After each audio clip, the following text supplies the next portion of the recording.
Mammy transit, Diabenti, and Ocatrenza. I was your Wassambia Sewa man cross on the other teacher says, shall be a desastre water and nam war. I could sheer funny punch, son, my Ecasedi, a mobile assuring. Much the man for an answer, my love for a walk on a mamma in answer or cost strike here, didn't know cost striking, and ne, one labor commission no ebesia, say striking the basso, Emma so, and ne any behun. Upon your Pabia Cassadia to a bind when him was in your mouth do I a crowded frequency when you chromo banua. Abana password was such from Coto Suono, or also about you no pa, Nanko for how and family. Abra was somewhat a free sunyan drobo, a quantum posso ebano. Asifem abrohopa obapin fobi wahwere ne nkwa ya Deputy Majority Leader Yera Alexander Afanyoma Ken so na ka sei wo se wona yenuanom colleague for ya dwen adefa LGBTQ+ wona magina ye kase a o masidi afa ho no oni monyamfo sampan ono na eyeke me bofsho na nasem a wo kanyina se wadi omamfo bi ho yaw adentini wadi omo yaw efiri se to ahodo pii no amamfo yo madwene se omudua and some be ka werem ho ne yabobo no a yadna nyina da ba somo se wi apam to bra kase boy don hwere ba ko brim ene de kase boy e ba ba som tini yentena ne mo ya hye no so se adom live e wo Facebook ho e Sompa 93.1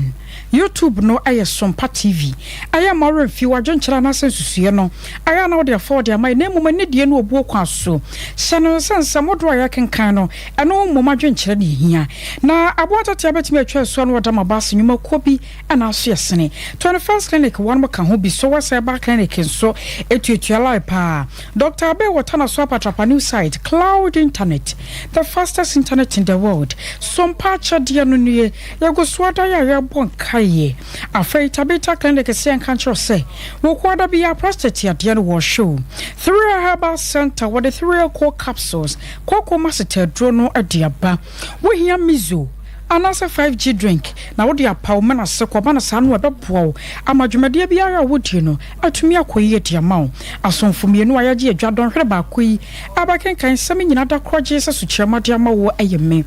akosua ajewa kwade boaten mene all say ya aboaje oforisu ensemni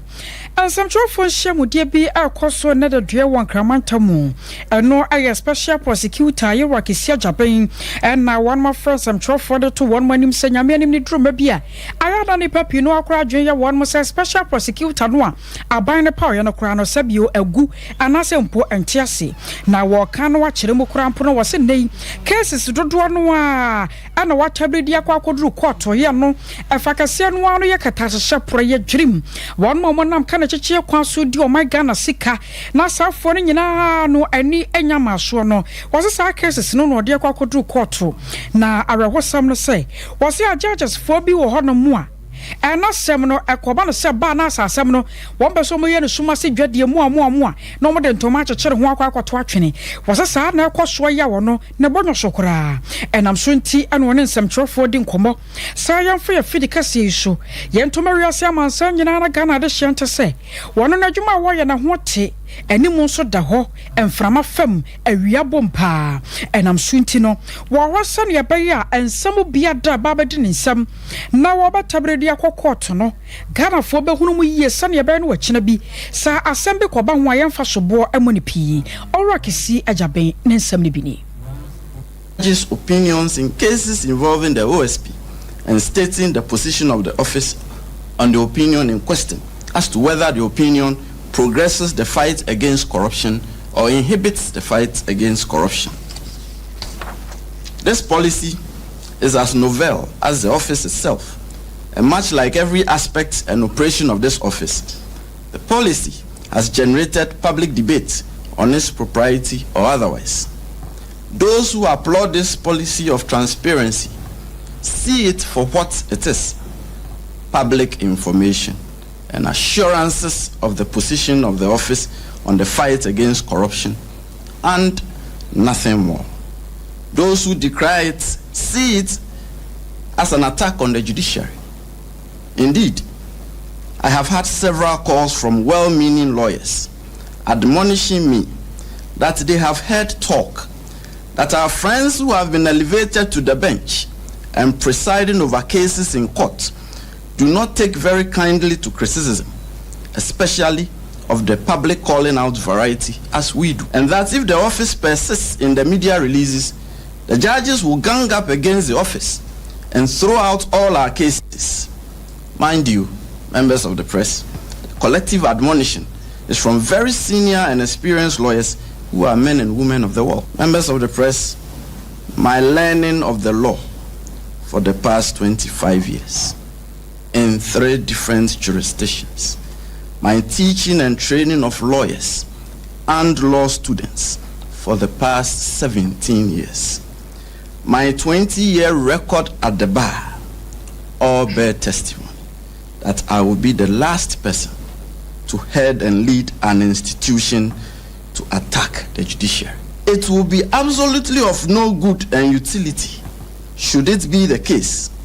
that the OSP is set against the judiciary, or that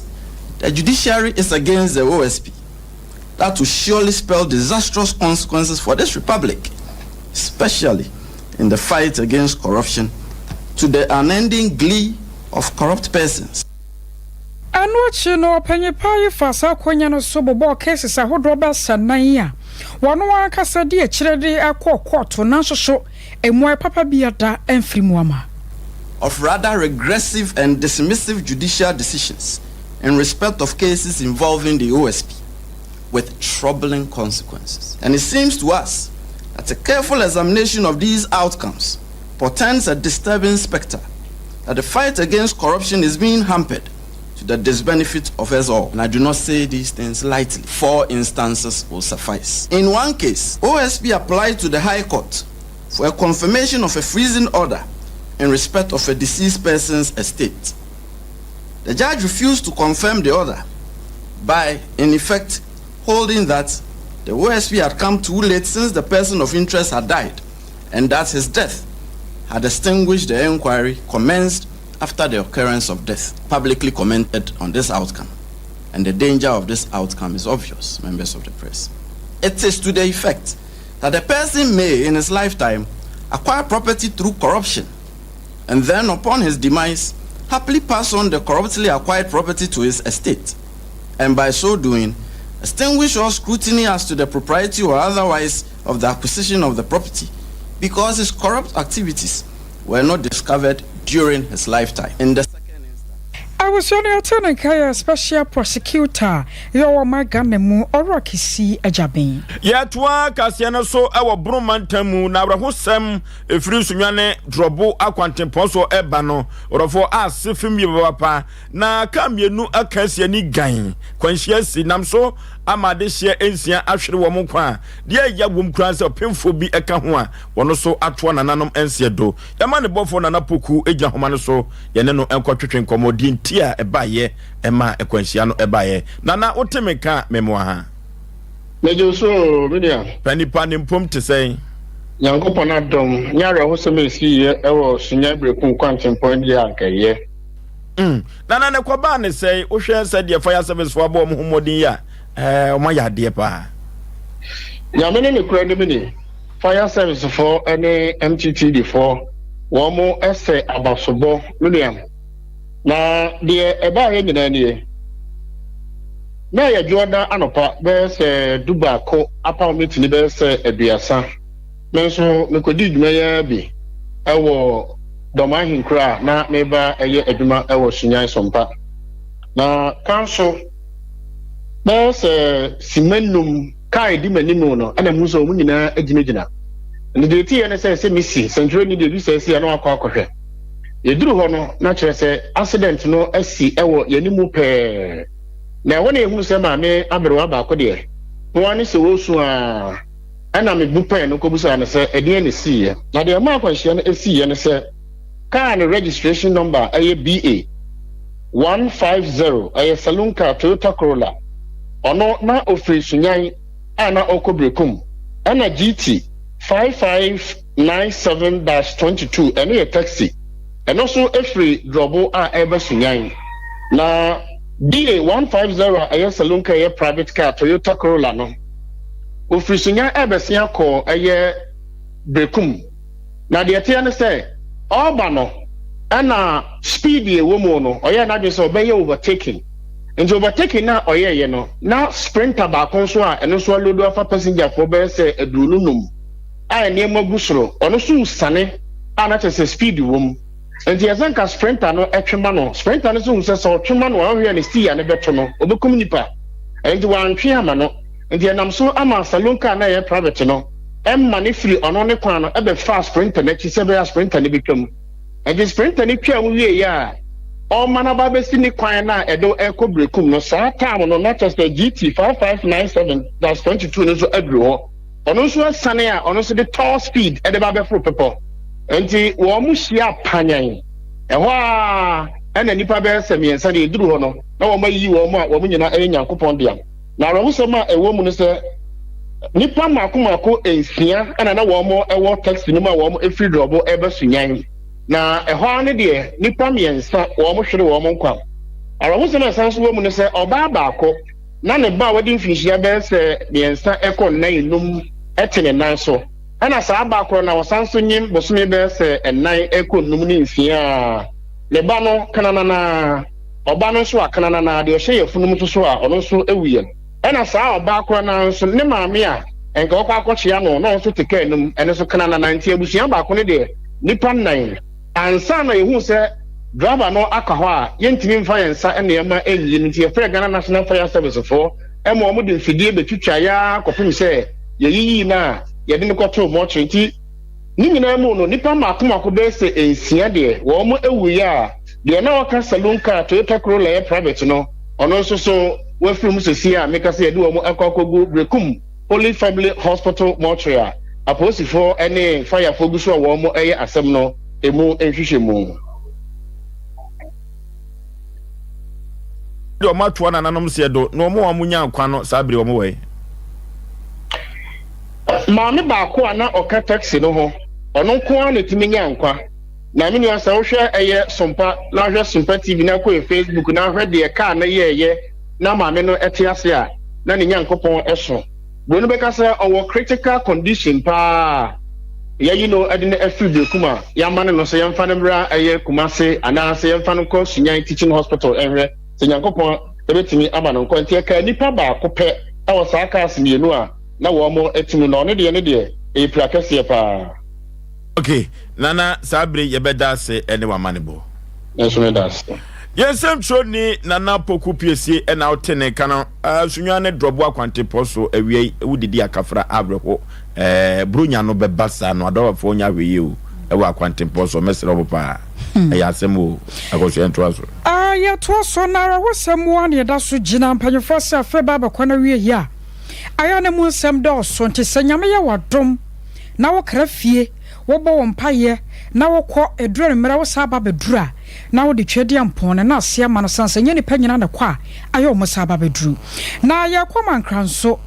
mankranso no so ne yɛate sɛ truck bi a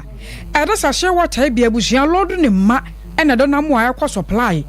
wɔbinim de yɛkɔ ba yɛ nipa nson akotwia fa wɔn mu nyinaa so ama mu baako de ne yɛtete akyerɛ sa monum hɔ no mu a ɛde ofiri mu Ebenezer owuso ansa ɛyama ne boni ɛbɛn ma hai akosia mejo so de kai de ehu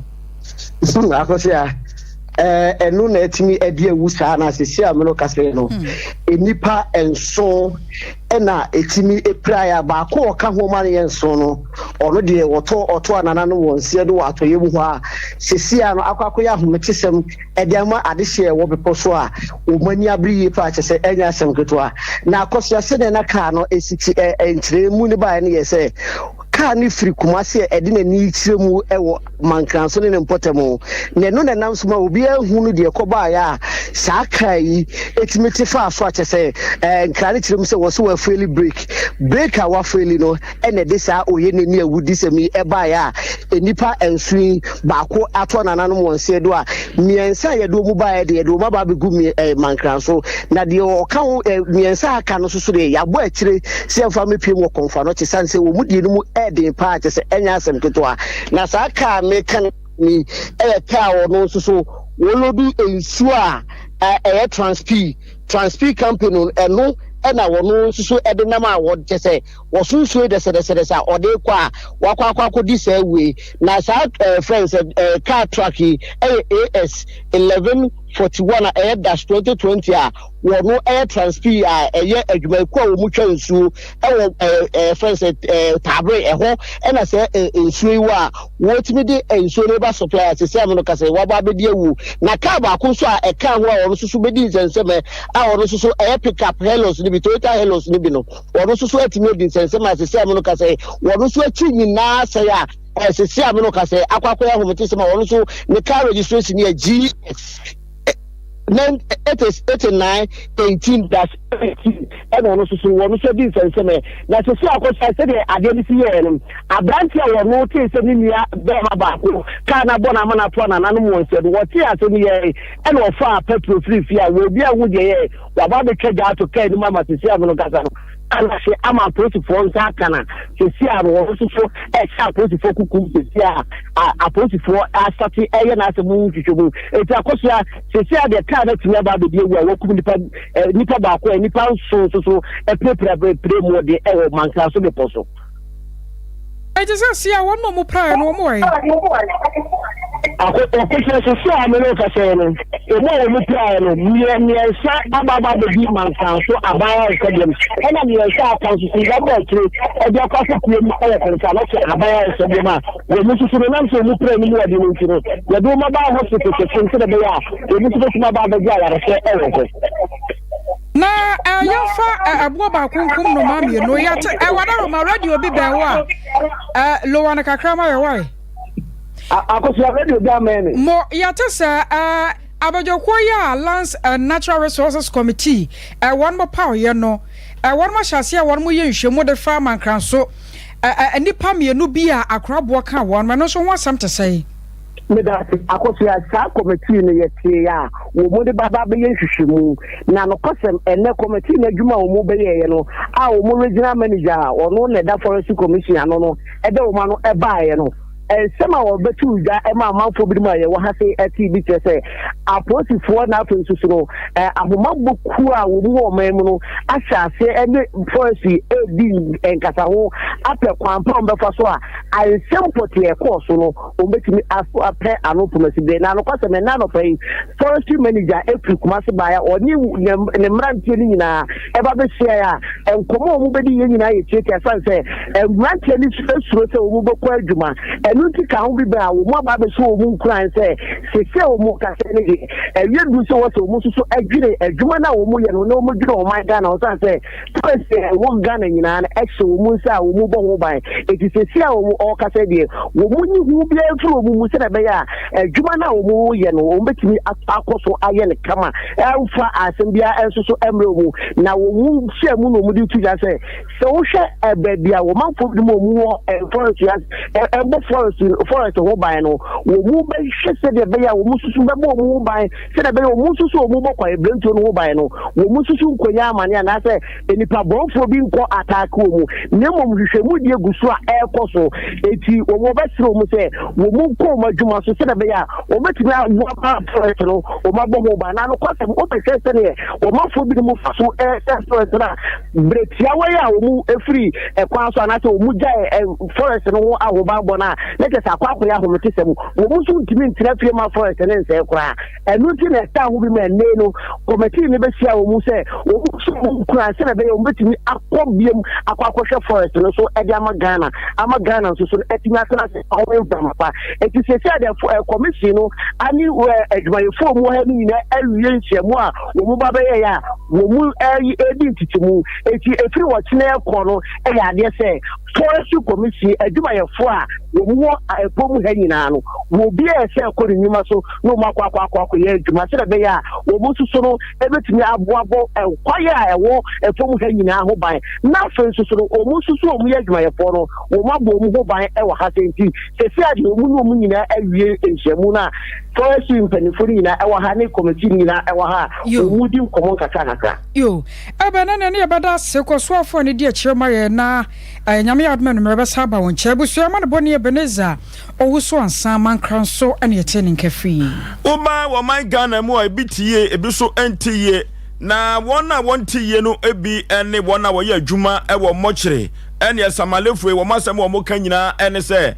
wo makatuasem ene nwoma bi wo de be ye adwuma no sabia ku sabia nyado enkoyie enoti wo hwe mfie pinu ene aduenu ehyehyɛ ye ko so se de be wo makatuasem omunwa nam nyinada aban betumi ahyehyɛ na wode ama wo mo no ni nyina ekoye hwebuada enam so ama nansen wode krata tententen beto Ghana fo nyina nim se sa aban anhwɛ na wantete wo makatuasem ene omunwa nam a omo na de nyina begu ho ene mokyere na hodo pie wo ma Ghana myada omo anya adwuma na omo kaso omo nya adwuma so de unimasem we betumi asie enam so ama National Labour Commission ene watu wonsa e de afre wona wo ye adwuma wo mokyere se wo mra ne nhwehwe adwen se de be ya ye beto ye no makatuasem no omunwa ndam myada ni nyina obe ne ye e de ama wo mo Richard Kofi Jordan wono ena etrofo e de ma mo wakofo yi ena ode sansem we tudwa se aban atu wonsa afre wo no odi mra so eno ti wo kono akwakotie de aban no ebetumi aka na wode akyere wo mo se strike no wo bekọ ani nyina egina enhyiamudi a wode bekọ awieye eda eneso eno ena bekyere na no mu ena pani kwankyerefo no ena da National Labour Commission ano lawyer Fosu asamwade atudwa se enhyiamudi de ke aneke entoma wo wia enkoto no na asudua ba wona wo ye adwuma e wo mokyiri na wo makoma etumi ato won yem. The Ghana Health Services and Salary represent the Ministry of Finance to settle the issue of outstanding allowances and other grievances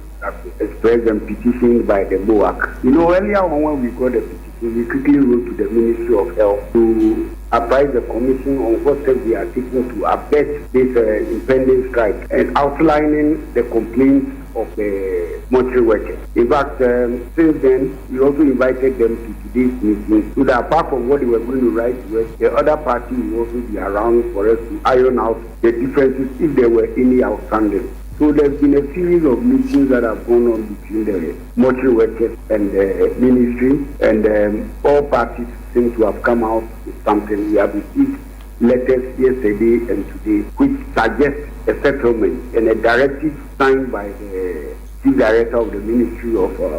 Health, directing that the allowances that were outstanding and due the mortuary workers should be paid by the head of facilities to forestall the intended strike action. However, we have not received a letter from the mortuary workers confirming what we have received from the Ministry of Health and the Fair Wages and Salaries Commission, telling us that they have implemented what they have to do. So they will be appearing before the Commission after 11 o'clock today, so that it will be put to them. If it is acceptable and it is what it is, then I think the issue will be solved. If not, the Commission will proceed to deal with all outstanding issues, so that there wouldn't be any strike or any labor-related industrial action. Penny kwankyerefo a wono eneda National Labour Commission ano lawyer Ofosu amwane ena yikotie na wapanyi pabi nso aba no sikasem wa wabene mu professor ebo tax na so de ato aba no wanim ya wachira se wadi ono kwana jonkyere na so futuo kakrata ato a saba ne gitumu a ebetumi aboyi papapa wachira mu se enenchi wa hyewa aba omayi mu a nipa pinu ano ka biye no aye wahye sonko aba no peso arekokoto neoma hodo bi ayakra adeba omayi mu bese duenu baako ane akire so enam so amosra ban se Warren was to man Pamrika man Korea Chira, Uncle for Hawkes and Farmer Mason Sagana no, Sabio Yahunan so ya kwan cross us and you may born more. Ya jeta near Sessa Yanga say bet to me a ye wom. Ya bet me a yanuma pino adi and also show and Kakraka Canaba boye was sent from more what do who pardia. And yadi bet me and yaw can be out soon tea so arguing for home. Nayam Pakwan pass on your way. Ya bet to me Edia Faso. Levels go down. You know what will happen to the demand for medical services. So we should be careful we don't come up with something that is going to be costly to Ghana and will have no potential benefits that we foresee. Apart from the fact that those who have the licenses will make much more money. We know what will happen if they make that money. If you ask me, I mean, yes, I'm not saying we shouldn't restrict, but we should use better ways of doing this. And it should be informed by data, and it should be a gradual process of assessing the domestic productive capacity, the demand, the shortfall, and how we restrict. Using, for instance, a central bank issuing, and a central bank can do that on the quiet. They can tell the commercial banks that, look, we don't need more than $1 million of forex to import maybe let's say poultry every month. So when they come, just minimize on that. Right. That is it. Anybody who brings poultry in that didn't use the commercial banks to import in terms of the forex, then a huge fine is slapped, and that is not that is unfair trade practice. I was saying, I turn and carry Professor Ebo Taxon, one of Banasika, one of Sonny Mupa, and Wakasai. Yantua Cassiano so, Nayafamo, your boy room, a wambrashe bedrefie, na chame hine wambrashe bedrefie, Aban Babin, na mame eslausu ono, ena nkutahudie ono ena ya swafo na menteme ho asibi akoso ewo mumienu entem ewo mrahye bedwafie no na asefempa enam so ama ensem ama me eslausu na boka no achame hene eka chense wontrase trase kra na eno ena akofa nchiri wahyew ede aba mrahye bedwafie ho ni nyina ene se wo hwe budget ye na fotosamfo ebekenkaya enwoma bia yakra ede ma wo mamu ha ne de yakra ede kono na de yakra de bo mamu ha no nyoma wudo duenu mienu bia wose wonfa tabono entoso no eno ena dom ketwa no omo ano koye dendenden ejira so enanam so ema esla wusu enso eye na adwene se obehwe na wa defend se de be ya abanya wokenkai budget ni trimu po se wode beso oman eye kama pa enam so ama soafo a ono ena eda yukuta hudie eno no na no eye dendenden e wo brahye bedwafie eno mu na achiame hene eka cha se ma me trase kra na yenkonkotie wa bra wo ye sa banta no e wo brahye bedwafie no se de kasa no esikoye. No idea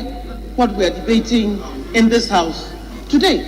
There is nothing before the house. So as you indicated to the minister that we are not yet there, I was of the opinion that you would tell the colleagues on the other side that there's nothing before us. I have no idea what the references are being made. Were you here from the very beginning? My understanding is that... Were you here from the very beginning? No, I've been here since morning. Please, you've been here since morning? I've been here since morning. I've been here from the very beginning. Today, I was so here. So why did you say when no? The prayers were being if you were said. Here, why did you say no? I have been here all morning. I had no idea what you meant by the very beginning. But I have been here. I was here before you entered the chamber. I was here for prayers. I have been here throughout. Minister, do you really listen to yourself when you are talking? What's it? Yes, I do. I weigh my words very carefully before I speak. If you were here from the very beginning before we started, and I asked you, were you here from the very beginning? You said no. Then you continue. And now you are telling me you were here even before I entered. Yes, Mr. Speaker, yes, I've been so here it meant that before you are not listening to yourself. I had no idea what you meant by very beginning. I haven't been here this week. This is my first time I'm appearing in the House this week. I've been here since the beginning of proceedings today. And I do listen to myself very carefully and weigh my words carefully before I speak. You don't think so? You are entitled to your opinion. But I beg to differ. Honorable Minister, this is not the Ministry of Communication. This is Parliament. I'm very well aware of that, sir. Resume your seat. Resume your seat. No idea. I am in one. Resume your seat. No, my man, no, so teach for you. Zoom, no. Chese command ya juma. Menteme ho ase yakọ so omrache bedwafie ewo nkutahudie soafo maame eslauso eni achiame hene ena yikotie Awobia wana master mpa na deputy majority leader ya omrache bedwafie won moyanfo Alexander Afanyoma kenaso ade atojo omrache bedwafie ya watcho se wane Roman asafo no eye adwene papa arefa enentrumuntu LGBTQ+ won monsansam wa agentre ha wo mayimu a Roma asafo no ade won mo atomu no na nansem wo sa asem we no ya kwakwa se bola soja no etimi huruwa ne mungusie se kumo ewo mo anate akwakoda nansem na epasa sanso sore ye sanse ayatete se ewo kwamra sojafie a ehon sankaye no ayate akwakoda kakra enam saya so ama Roma asafo no de abato dwaye a won mo kire se we no kra no se wo hwamu a anya bonefo sam so obi be nturumuntu na sabi pedua so ye bacho ne de sada yakase wadi bonenti ye ne kwa kwagina mra no da bi na asiade obi kwagina mra no a awase ebori pa no kwa du yade ne ntansa na se ne mara ne nneoma ahodo a waye no yade bono ma ne hu ne bone na wase nso de wonkwachi nipa no feed gadochi wo se de ne mara mo de ba ne yeye enam so amayerua Alexander afanyoma kene kyerese wone mo ye adwene wo sa kwan no so se wo be di nturumu ntu asa bi oye nipa no honam ayo no wankasa de de opa no ho no wo ye no ho se wo so be di nturumu ntu gese ye ni a ya nye ntumu de na so so no de Roman safo no ono mo ye adwene pa. Personally, I don't think that somebody claiming to be a lesbian or gay should go to jail. But this is the opinion of the Catholic Church. I'm a Catholic. Second deputy speaker who is here is also a Catholic. We are Catholics. And the law is very clear. And I don't think that what the church has said, I should hold a contrary view to it. The church says that by the culture of Africans, we are against another Catholic. Another Catholic is here. The church is. The seminary who ran away from. Okay. My brother is also a Catholic. So the Catholic Church. Another Catholic. Yes. That's another Catholic Church. That's what the Catholic Church is saying. Is Cardinal Texan just the fact that if somebody is a gay, must a person go to jail because of that? And I mean, personally, I don't think that somebody claiming to be a lesbian or gay should go to jail by virtue of that. And I agree with you. The Catholic Church has made clear its position on this matter. The Catholic Church says that it is against same-sex marriage, but it is also against criminalizing somebody who has that sexual orientation. That's the position of the Catholic Church. And I am a Catholic, and I don't hold contrary view to what the Catholic Church is saying. I was your not just said, dear, you Alexander Fanyoma can work and no so Roman safo no say. So a ban or babada, Bama badano, and no womutia. Nemo no, sir, Baka so a ban or badanti. Yana bona for some chinchina chine would near Quanaquadamuno, and Sonia dear woman paying for a yachting. Now, 21st clinic in the comfort dear mo. Wama ya siataka espete pa na baro siataka no won ma benimu sa abusua wodo yade ba won mo be hwew na afiri honom adiama ho enya no nko a yade yankaye 21st wo mudi hu dwuma yaso to asentene atwe wade ba na amoramu a kwana kwaja ya hwe fefiri won mo nchen ya branches ne doso makoma kodunum ne akire komase wo hwa overseas junction Yabaya for radio, or was and so castle quarters court junction, and Crime Market, your Sonyan and Kranza, and a touchy man 0540 311 311 0540 311 311. Now, Mizo and a 5G drinking, so I can't be. Yasenya ya domo abronya ifanu adio Mizo and 5G with a rewanya kokobia and chia. Wunya mizo kura no a case die eboa na wodo pa bia ka ho bronya no nyina ye dibi obi akwa nanim we go na wom grapes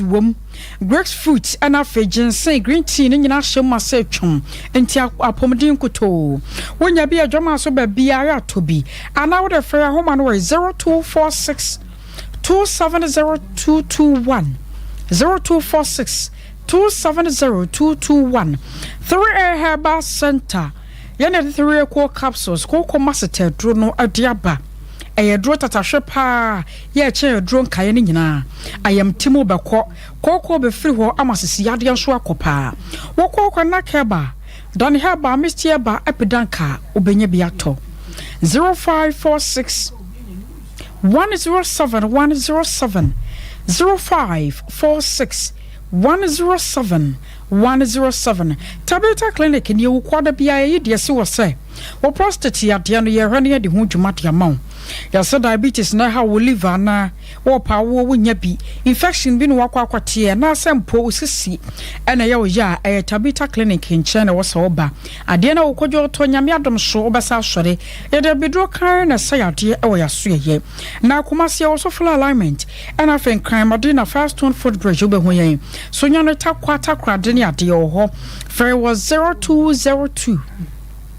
347 647 0202 347 647 Sompa chade no suni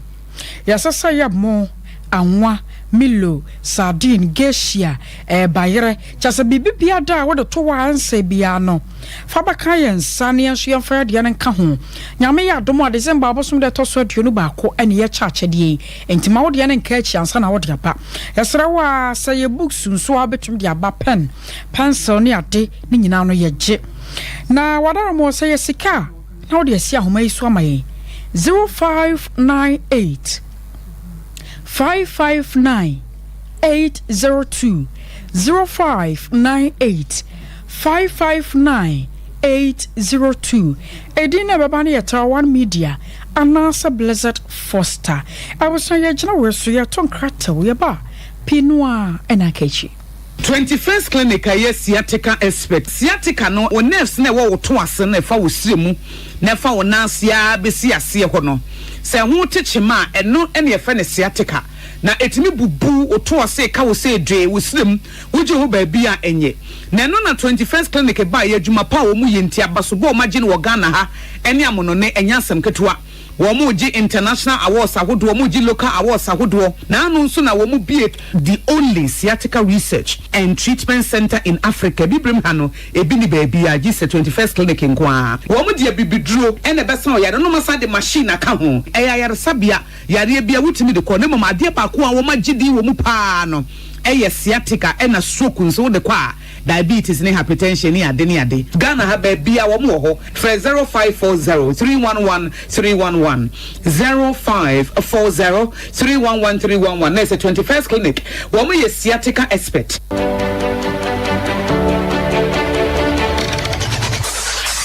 Introducing Mixer 5G Sparkling Drink, a whole new refreshment in a can. Mixer 5G is a tasty non-alcoholic drink. It is a perfect companion for all your events, including parties, weddings, and funerals. It is made with green tea, ginseng, guarana, grapes, and grapefruit. Get refreshed with Mixer 5G Sparkling Drink. For bulk purchases, contact 0246 270 221. This advert is FDA approved.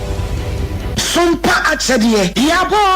yaba Sompa achedie 2023 Bible say nyame sompa pani say obi ko wunyanka ene erusia mobo enuti na Sompa 93.1 Kumase Sompa 90.7 Enkransa Sompa 98.9 Sunyane yakabom se bronyen yebema enyisia ene ekrafo edidi na yanko ayetini agise wo beboa yen enti say yesika fatu ahomatrufo iso 0598-5598-02 Nitinu 0598-5598-02 Edi also yeta one media Branya Bosone Nile toswenti yonu bako Nye beboja trada Nadia mode tumo yenu Yedi ama ekuna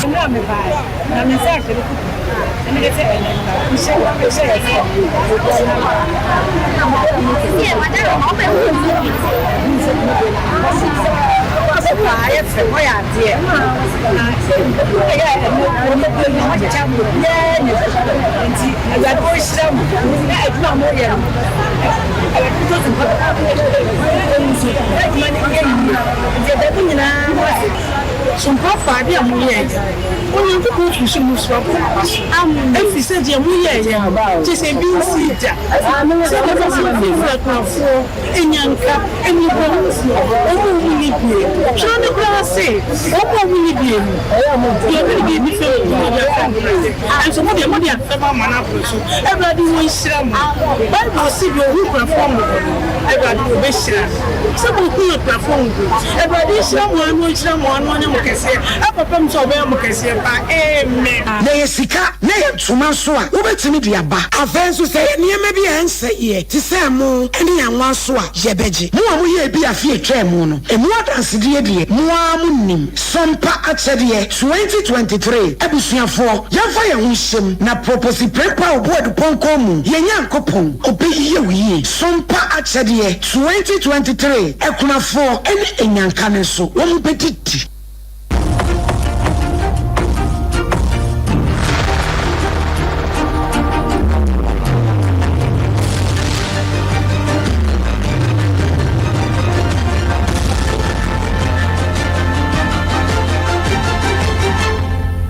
TV Emma Aketiapa.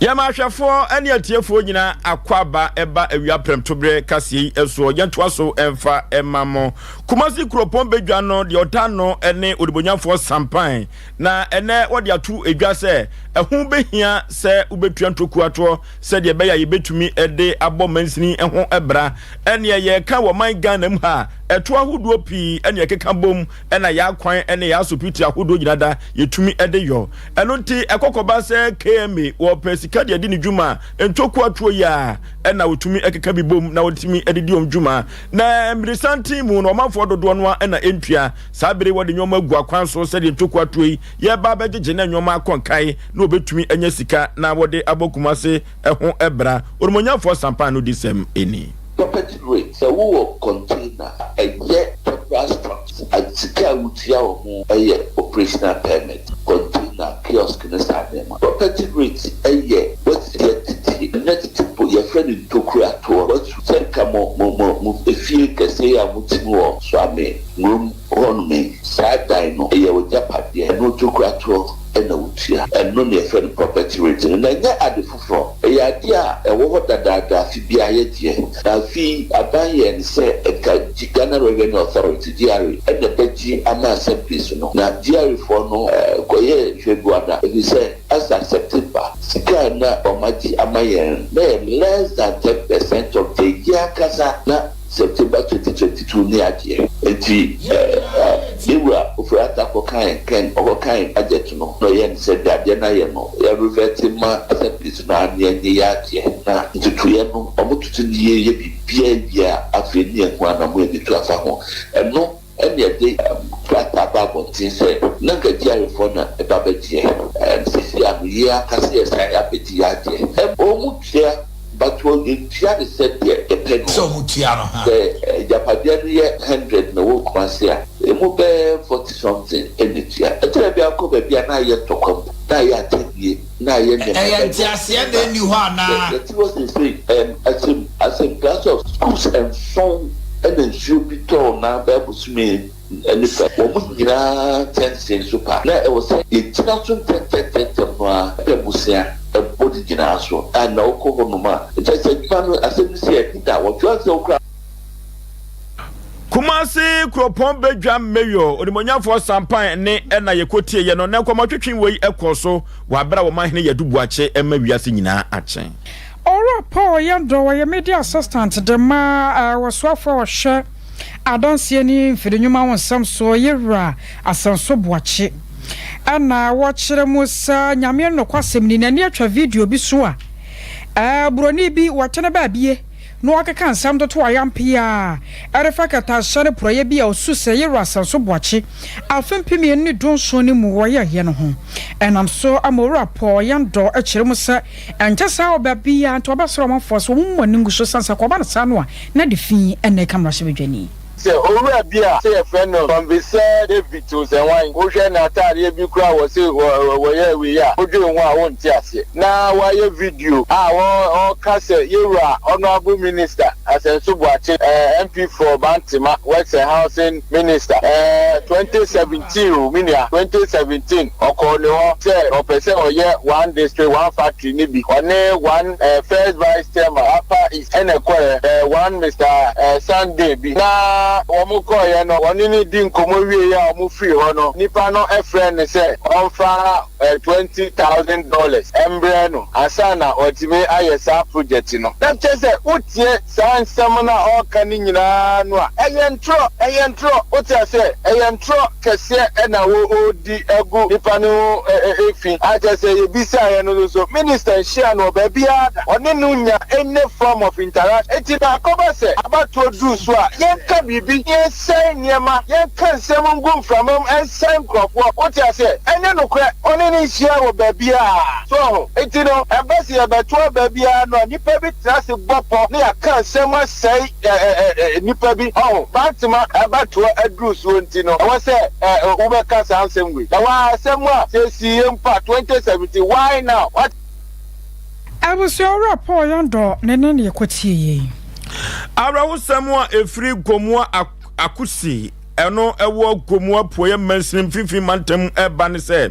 abrante bia wadi infinhia aduasa enan a ye friend Okechuku a wo ye Nigeria ni adodo no afa nose mask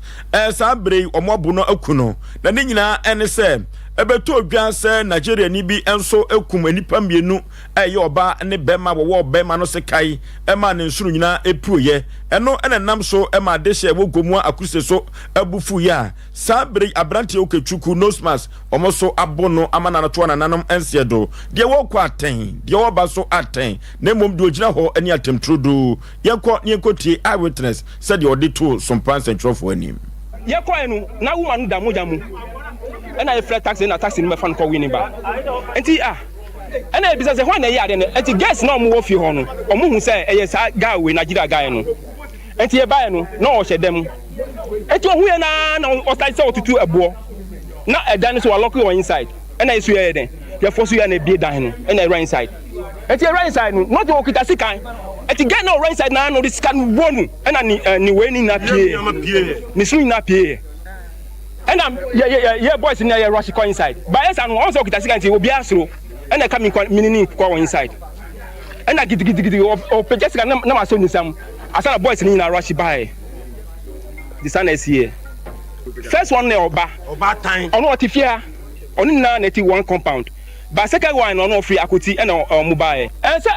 time o this kind wo oba no and ye hwe say when a years and now omu tell say ye guy we enti e buy na no start say otutu buo no na ye nyina ye rashi enti ye nyina obi antumi ben no enti ko fa machine we dey twa dade no say dey betwa we no but e bo no otutu won tumi ben no e na ye na ye bubo wa proof na ye run inside na je say we no e kwa akoya atika na abrahu papa enonti abrante Okechuku dodo no afa ni nose mask na sabe adehye wo gomua akuse enso abono amanato nananom ensiedo no aya konsam foforo na Dr. Lawyer Dixon osasi be wa hwese mrahyebejo akonya wabepre bi wa twema wabeja North abato mpeso so NPP amanyoko ni dimu enam so amogina so adesuafo besa ha nwotwe diosun num bia won mo kwanto so suku no wode madras pillow chobos ni ade akwakoche won mo pa na yene no twetwe nkomo ma ne kire mu ne so ade hu de nti a nei watu sana moyi ni senti bebre hono mo a akachi a ni jiri yese se ne medical aka no nyinya no betumi aboa ama yatumi aye nshranka na nakufu ado e free SHS on the buy na free SHS on the buy aboa ama abofra bia e ko na nim enra na me the director e kasa no say placement nyama ada na yantwin kwachi am the director placement bebo placement mo am friend nyina be ko school enam stanti I will say it to me mama frano enye ni ga so e say enyi wo mo mai ye tawo machi akwan horo nyina so enunti I will say it to me so masre na omutumi ekwa nkan emre di twamu na mi say mo frere anoche no ye ne adesuafo no bi nso kasa e momo da onumunyamfo yase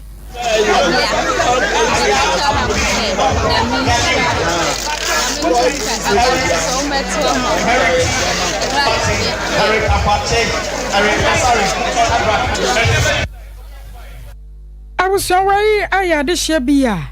ayera Dr. Lawyer Dixon osesi be ya wo permashebejo akonya wo atweman wa bia North wodonbo a won mo mattress ne ade no eno mo kasayi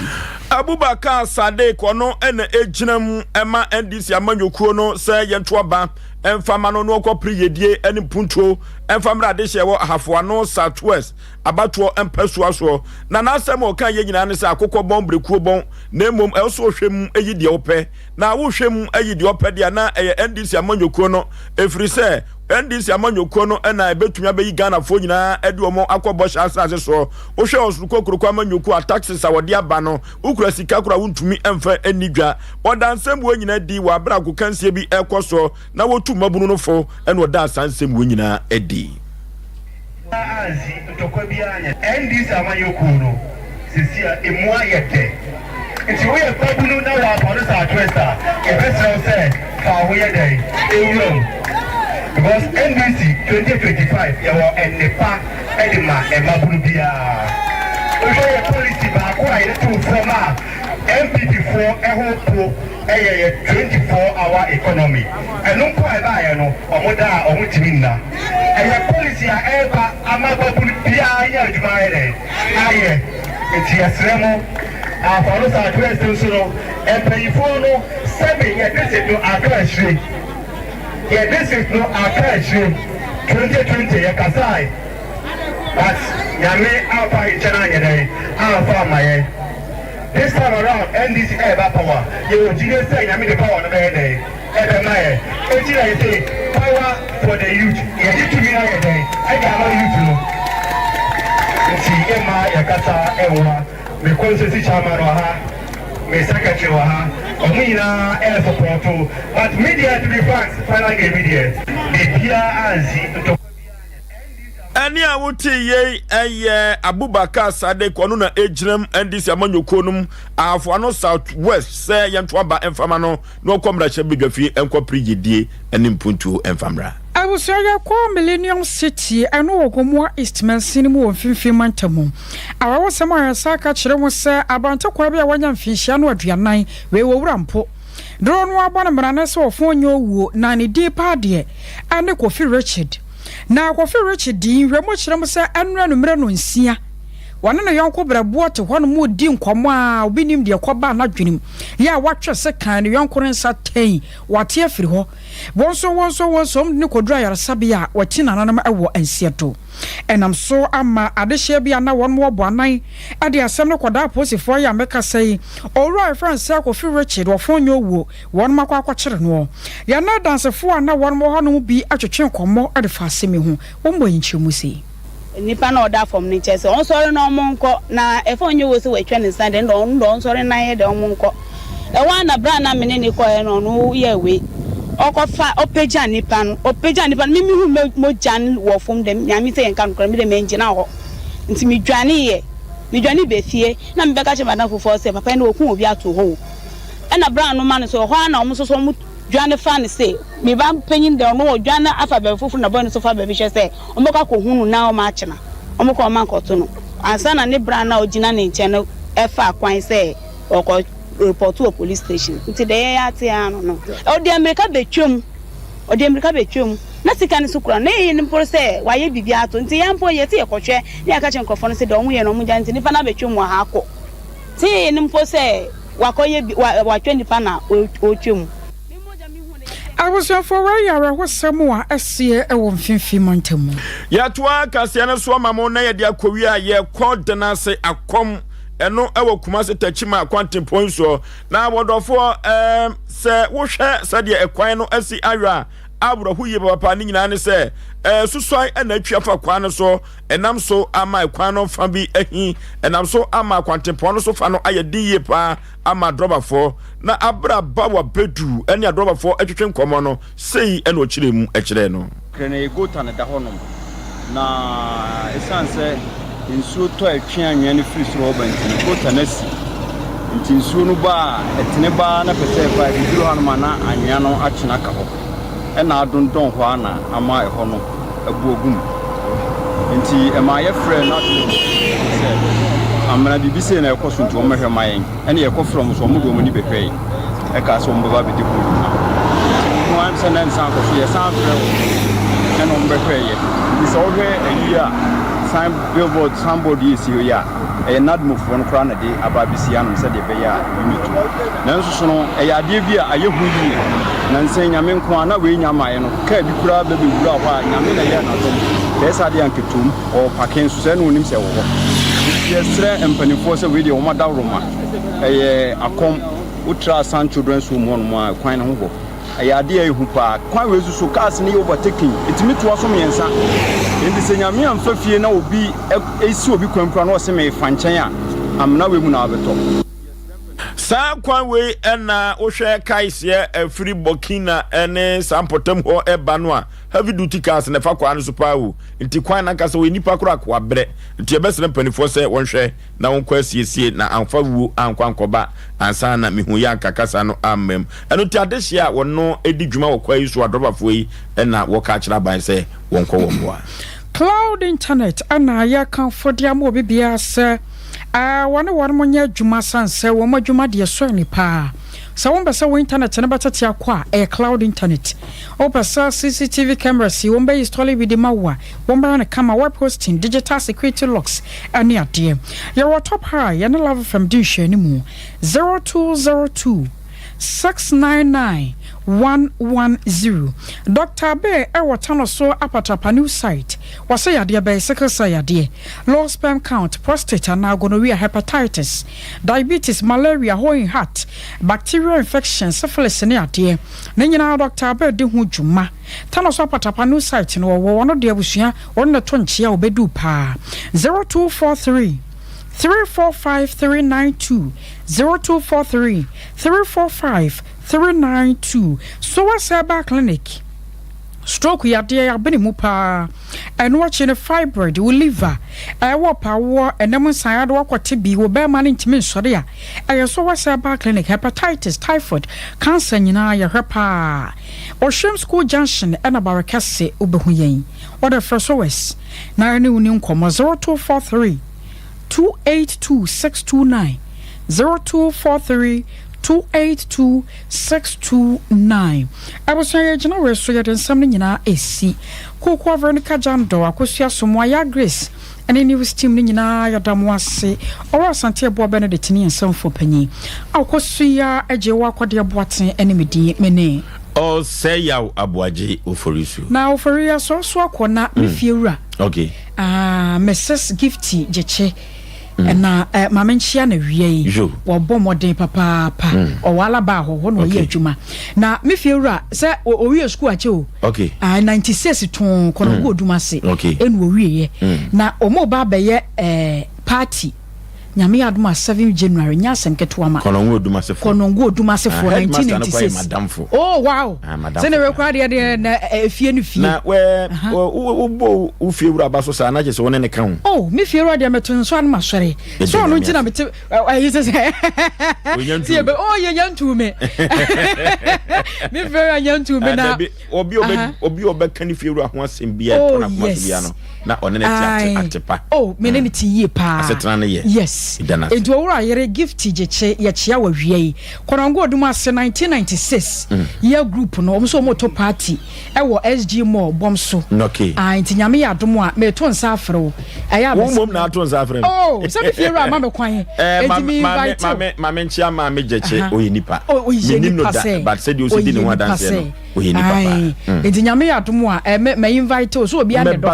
nti wo de no no akọ I will tell you so cause some combo and your bulla to us. The Unipeduasia or te ayarisasi. As soon as say wapumudin, and as soon as say wahwadin. Yaribia when you free. Timan no madro abra when me yare no cover by. We a 21st clinic in Yinaswa ya desire. What 21st clinic no? Yaria a month for Titunia Bruchefo. It names say yes, no. Any Yaria friend says sciatica. Say Yakasa sciatica. A ye and who might be a free Usisiachi said you who was screen sweet. Foul to us say, foul name to be see from. Ayana etwetwew ayewo ya tutu tituni anajo itimi ka ona ba kopɛ sɛ de ohu na ema sɛ wonante akakra na ayewo ya ntimi nyina na